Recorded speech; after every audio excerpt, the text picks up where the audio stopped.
Okay, hi everybody. This is Casey. This is actually I'm creating this specifically for Sean, but anyone else who watches it. Sean is one of our customers, and he's trying to set up the live experience, and he's trying to figure out how to do it. So let me show you what I've done here for Sean. So I've just created a test webinar. We essentially what we did here for this webinar is we cloned one webinar and created a new one. So inside here, I have gone in and made the webinar for 10:30 a.m. Actually, it's 1:30 p.m. for Eastern, which translates to be about the same. So the way you do this is you go into the event page, and you're going to add in right here and right here the YouTube URL that your Google Hangout streams into. Also, you're going to add a video length. Okay, this is only for the live event.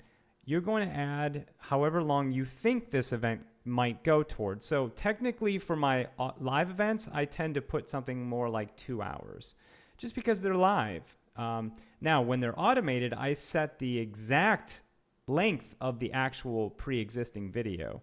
But when it's live, I just put kind of a guesstimate of how long I want to stream out my event for. So let's say 2 hours. You know, if I want to stream out for 3 hours, I'd probably push, more than that. So anyway, 2 hours is fine. So now I'm going to put the YouTube URL that the event streams into. So that is this link right here. Okay, see that YouTube URL? Now, the way I created this page right here is if I go into Safari, new window, this is how I did it. I went into my YouTube account, okay? I then went into this circular face Casey guy, and then I scrolled down to this Creator Studio button-y thingy, and then I moved over to the Video Manager placement thing. Making words up, sorry. The Video Manager area, go here. Go to Live Events, which is right below, okay? Just right there. Okay, now I create a new live event. Now, there are many different ways to start a live event using EasyWebinar and Google Hangouts and YouTube. This is just one way that I do it. I go into, into YouTube Live to do it. So I'll say create a test event. And the reason I go into here to do it this way is so I can make my events unlisted, essentially. So I'm going to put a test event. I'm going to say it's running right now. Now, I could say that it's running into the future. So if I did do that, I could say, the 27th. I could say it's going to start at 12:30. Let's say, something like 10:30 a.m., unlisted, and then I create the event. Okay? Now, so you can see what this does is it's created the event. Now, it's going to say, here it is right here, okay? Now, this is me testing for Sean. This is actually going on right now. So if I were to click Start Hangout, it would bring me up into the actual event, right? Now, I'm already in a call, so I'm actually going to close this because I am in this particular event right now. So this is what it would pull me into. At this point, you'd then grab this YouTube URL. You'd go back into EasyWebinar right here. You put it right here, bam, bam. Okay, you click Save and Publish.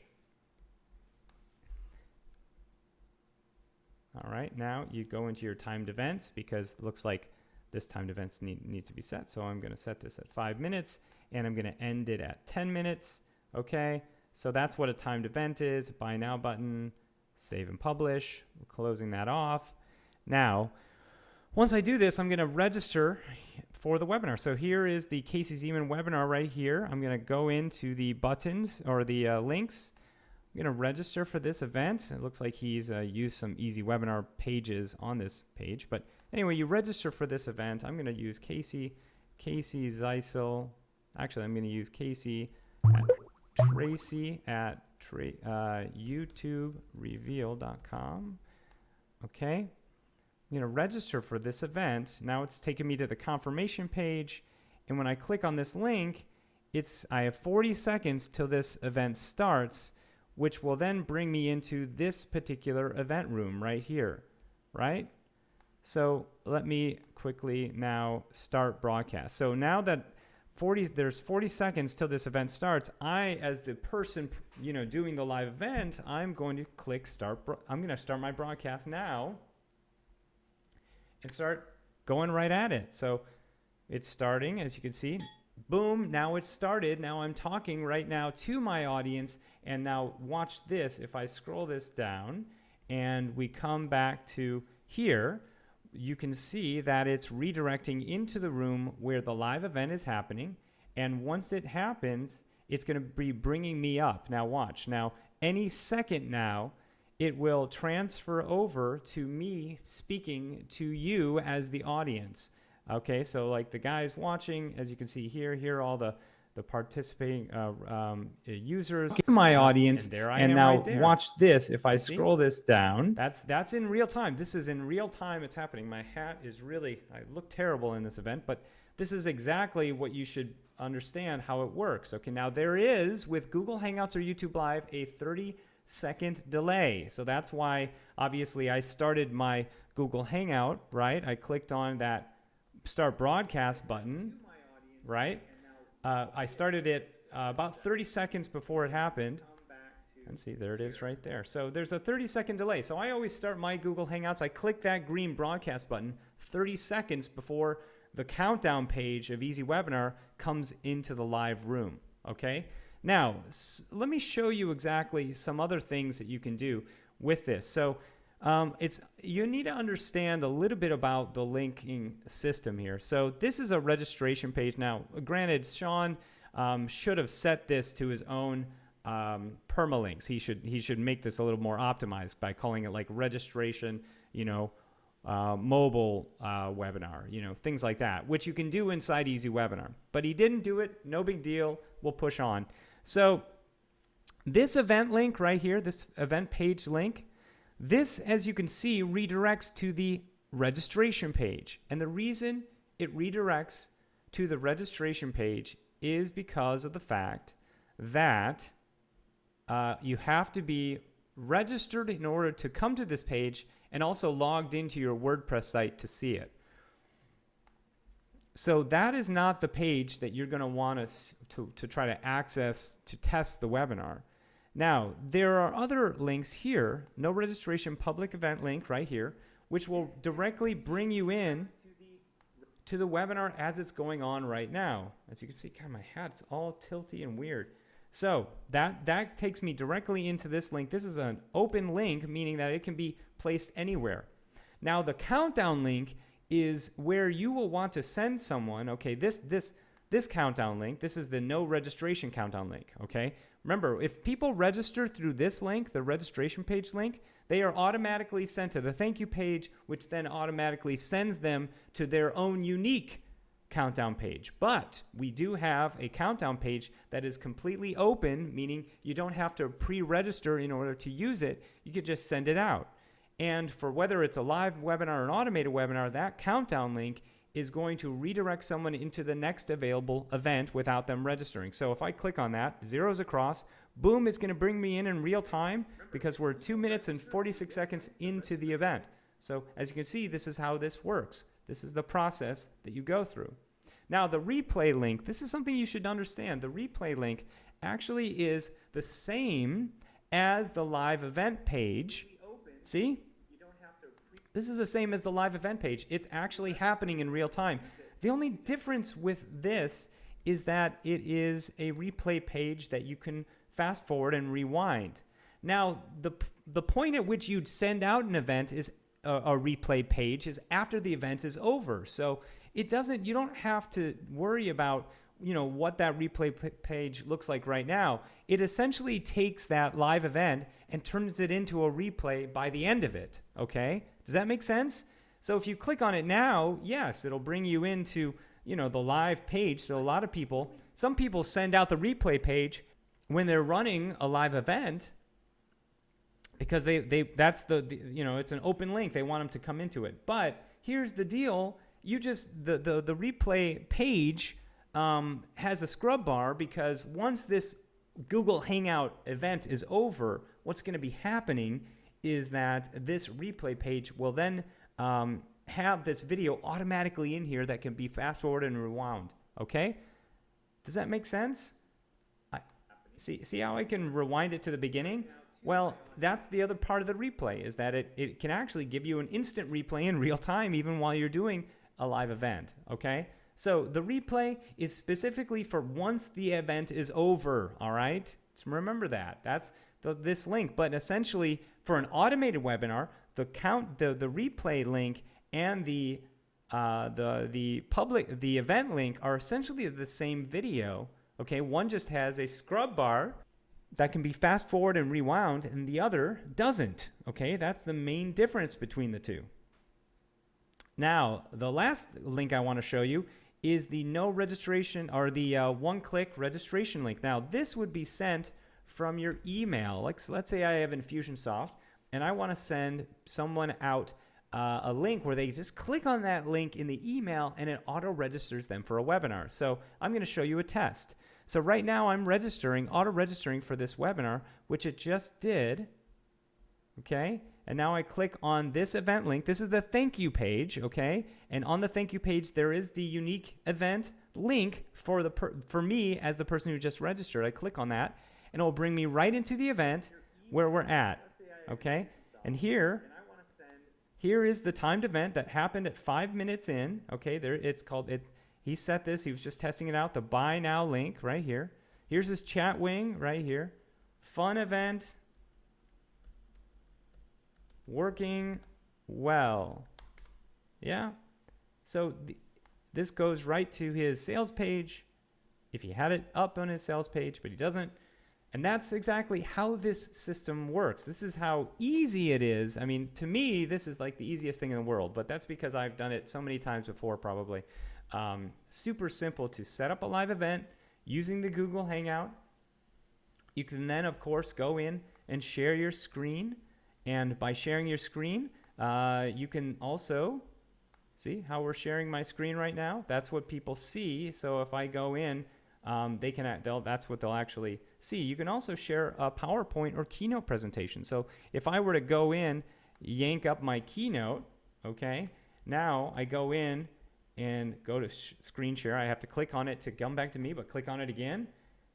It'll find my, boom, it just found my Keynote. So now I'm sharing a Keynote presentation. Now, so if I were to go in full screen for my Keynote, so play slideshow, this is the exact thing that they'll see, the exact full screen model of the Keynote. And watch, I can show you by now, because thank God there's a 30-second delay, we can actually go in and show this to you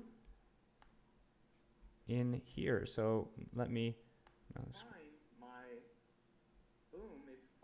there, see? That just, as you said, just found the Keynote.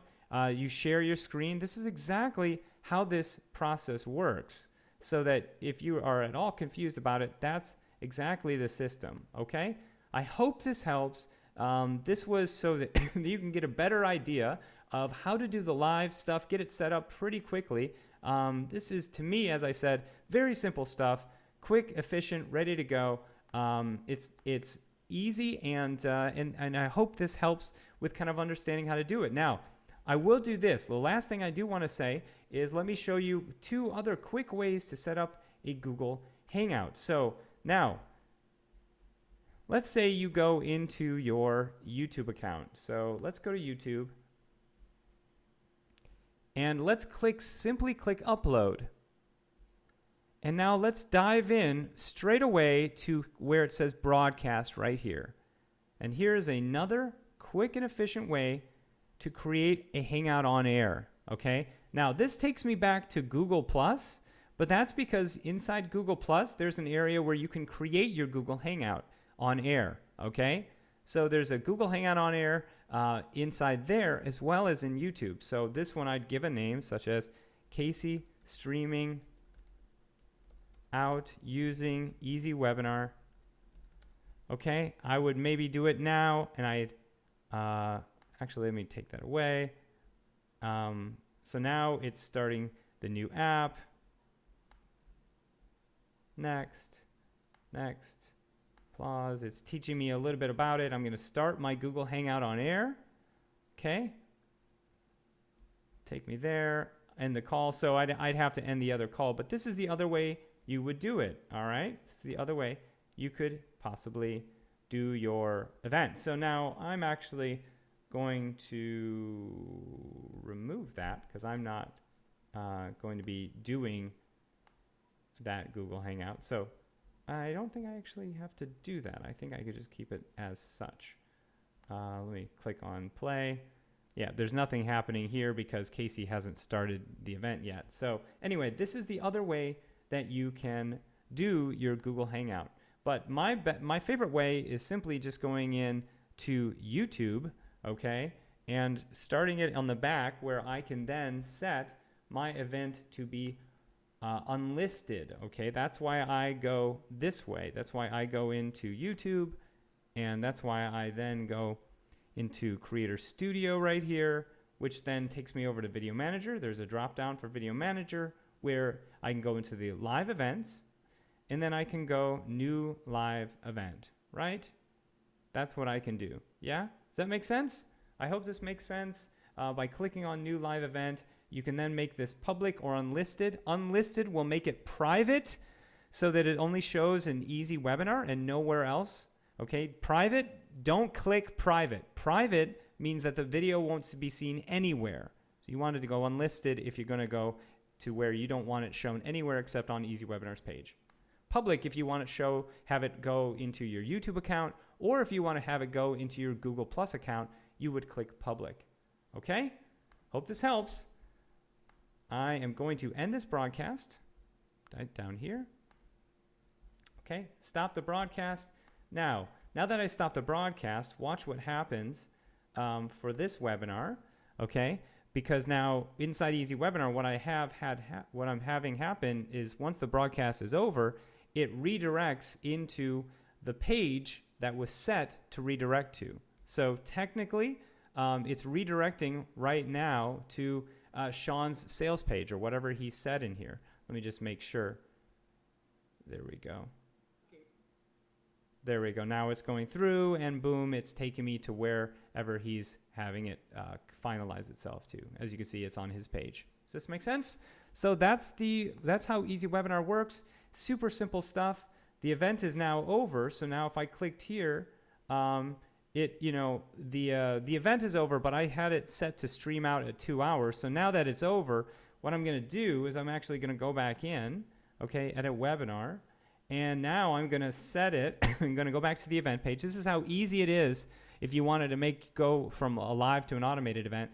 You go, and now that you know how long your video was, so let me just check to see how long this video was for. Let me go in here.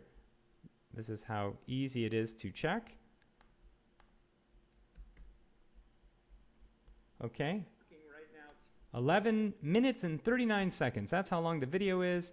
Now I can set this entire event to 11 minutes and what did I say it was? 11 minutes and 30 seconds. Was that it?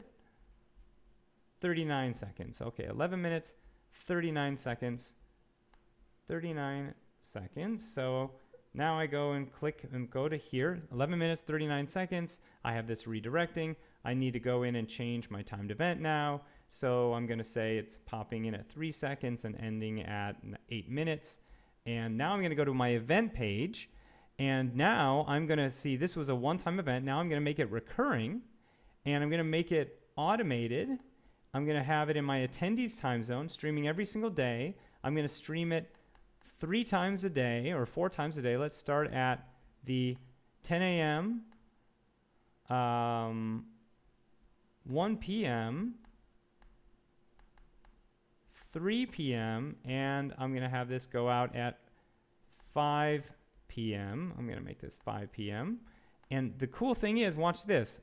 I'm now going to make it to show next available time to registrant automatically. Okay, so that means that they won't see all these different times to choose from. I'm going to serve the next available time in their time zone. Actually, I'm going to add a couple more here. So let me add a 7 p.m., 7 p.m., and I'm going to add, 9, and I'm actually going to add an 8 p.m. because this event is only 12 minutes long. So I'm going to click Save and Publish. And now we're going to go back to the registration page. Okay. Now watch this. Once I go back to the registration page, boom, webinar links, back to the registration page. Now, if I click register, it's going to show me the next available time to register, which is 1 p.m. my time, because I set it in my own time zone. See that? Yeah, my own time zone. Bam. This is how powerful EasyWebinar is, okay? This is how powerful EasyWebinar is, all right? Just want you to be aware, people. That's how this rocks. All right, thanks so much. I will see you guys later, and hopefully you learned something about doing live webinars, a little bit of automated webinars, so that you can get your events set up properly. Talk to you later. Bye.